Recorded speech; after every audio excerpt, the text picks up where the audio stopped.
Good morning, children. Today I am going to take the second part of the history chapter European Powers in India.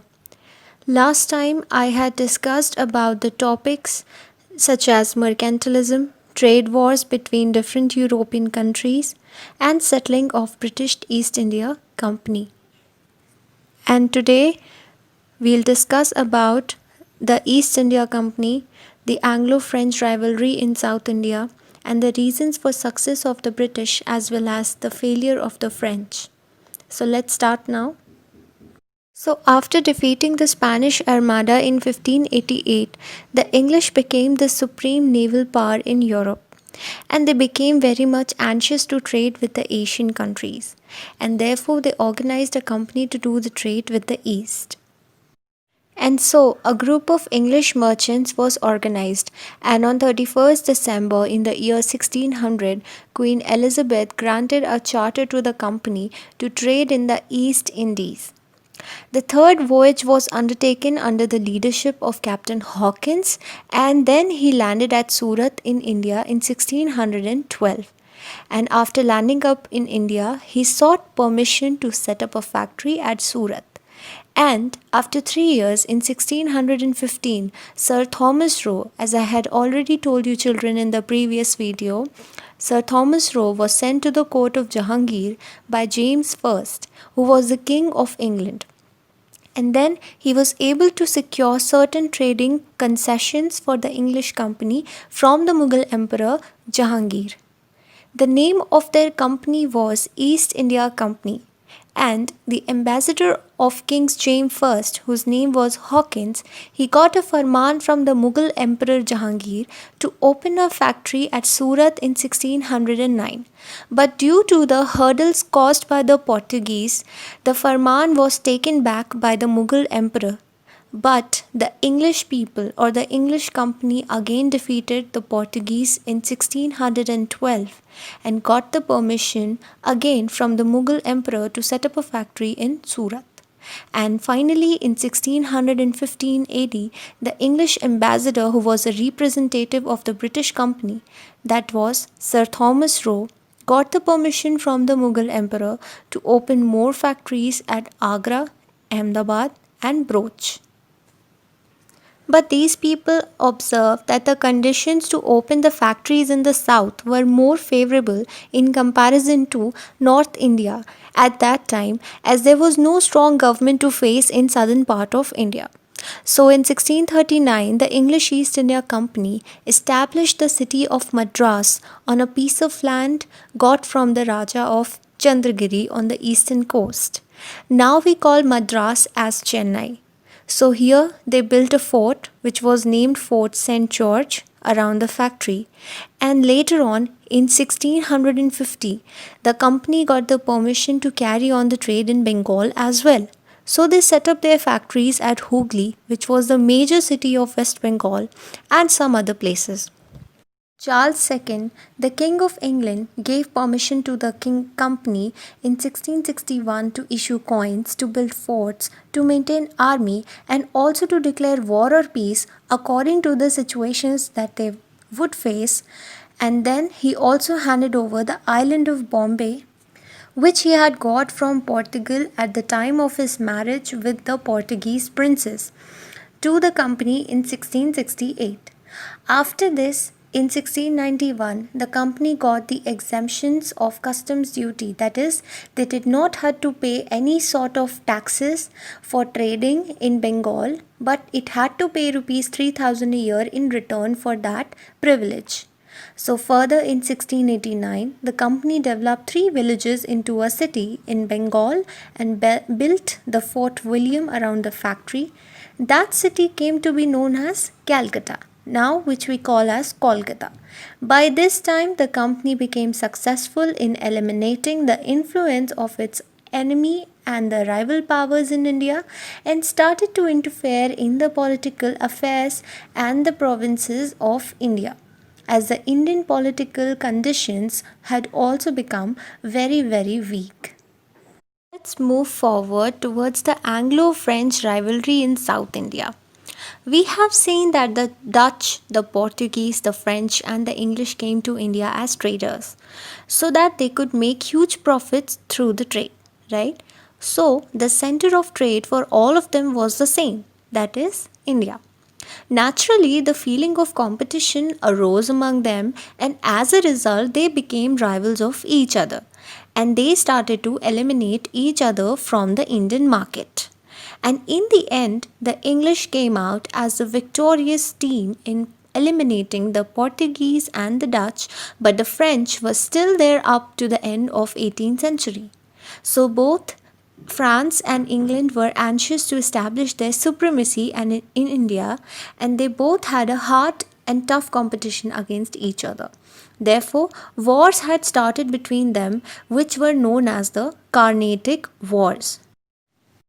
So, now I'm going to tell some of the causes for these Carnatic Wars. First of all, both the English and the French traders has come to India as merchants only, and they wanted to collect the huge amount of wealth that our country was blessed with through the medium of trade. Secondly, as a result of the Industrial Revolution, both England and France wanted to control the Indian market so that they could earn more and more profits. Thirdly, further they come to know that they could even get the raw material from India for their factories in Europe at very cheaper prices, that is very less prices and in large quantity. So, this was also one of the major reasons that this rivalries increased because they saw profit everywhere around them in our country.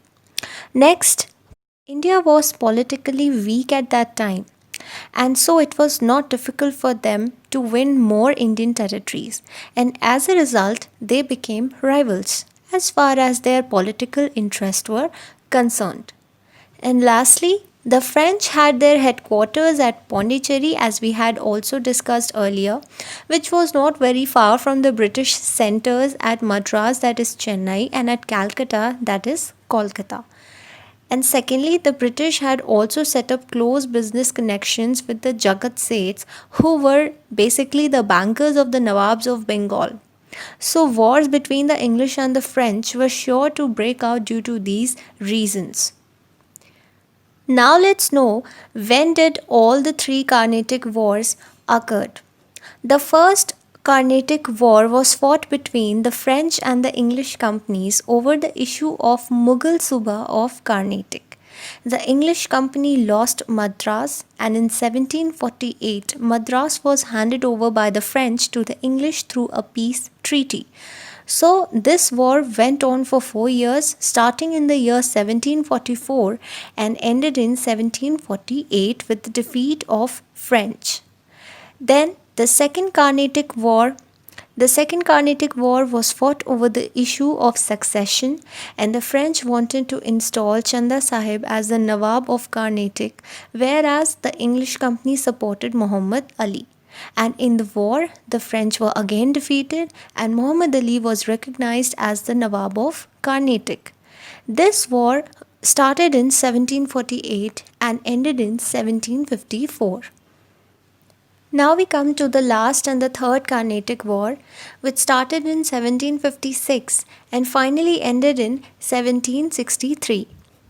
So, when the 7 Years' War broke out between the French and the English in Europe, the last phase of the war, that is the Third Carnatic War, started between the English and French in India as well. So, in 1760, the Third Battle of Carnatic War was fought at Vandy Wash, and after the crushing defeat of the French by the English General Sir Eyre Coote, they lost all of their possessions in India. And after the Treaty of Paris in 1763 between France and England, the French company was given back its factories, but it was not permitted to keep the troops. Thus, their dream of establishing an empire in India was completely broken and shattered. So, the English established their supremacy in India, and now they could go ahead better to conquer India, as they have no rival or enemy in front of their way. After all this, The last topic is left, that what were the reasons for the success of the British and the failure of the French. So children, there were a number of reasons due to which the English got success against the French. I'll be telling you here some of the major reasons for the following. Firstly, the British had better settlements, such as they were settled at Bombay, Calcutta, and Madras, than those of the French, who were settled in small provinces or territories of India like Chandarnagar, Pondicherry, and Mahe, which were not as developed at that time on the commercial and military point of view. Secondly, the English company enjoyed a better financial position, and it never neglected its business even at the time of war, whereas the French company was always suffering enormous loss in trade and business. Next, the British had full control over their sea routes, and its sea power was superior in comparison to the French company. Then fourth reason was that the English company got full support from their government, while the French company did not get the support from their home government. And lastly, Prime Minister Pitt's policy contributed much to the British success in India. He managed the situation of Europe in such a way that he made the French busy in wars fought in Europe between England and France at that time. So France could not send help to the French in India in the form of money or men and ammunition. So you see, these were some of the tactics due to which the British company succeeded and defeated the French very badly. So children, this was all for today's video. In the next part, I will tell you about some of the important battles of history, such as Battle of Plassey, Battle of Buxar, and in the last, I'll also tell you about the founder of the British rule in India, that is Robert Clive.